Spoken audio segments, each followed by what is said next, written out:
La tétine et le doudou, c'est ce qu'on appelle en psychologie un objet transitionnel.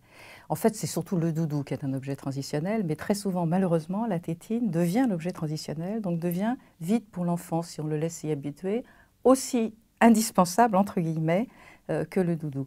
Pourquoi c'est indispensable? Parce que quand on commence à se séparer de l'enfant, l'enfant va donner à cet objet tellement précieux pour lui une valeur de remplacement de la maman. Donc finalement, quand il va être triste, fatigué, tout seul, loin, etc., ce qui va le consoler, c'est ça. Alors le problème, si on n'aide pas l'enfant à se séparer de ce doudou, c'est qu'il va s'en séparer, mais très longtemps, très tard.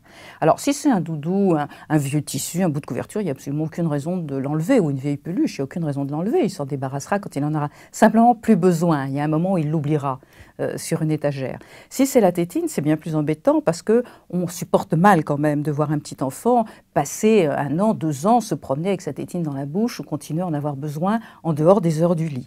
Donc là, c'est sûr qu'en fait, la tétine est au début un besoin physiologique de succion, donc répond vraiment à quelque chose chez le bébé, mais passé 1 an, l'enfant n'est plus dans cette phase-là et n'en a plus besoin sur le plan physiologique. Simplement, il s'y est attaché sur le plan psychologique. Et là, on peut, à cette période-là, entre 9 et 15 mois, aider l'enfant à remplacer éventuellement la tétine par un doudou beaucoup plus malléable et beaucoup plus facile et moins désagréable à voir dans sa bouche. Après, il va falloir malheureusement attendre quelques années parce que l'enfant ne va plus être d'accord du tout pour qu'on l'en prive.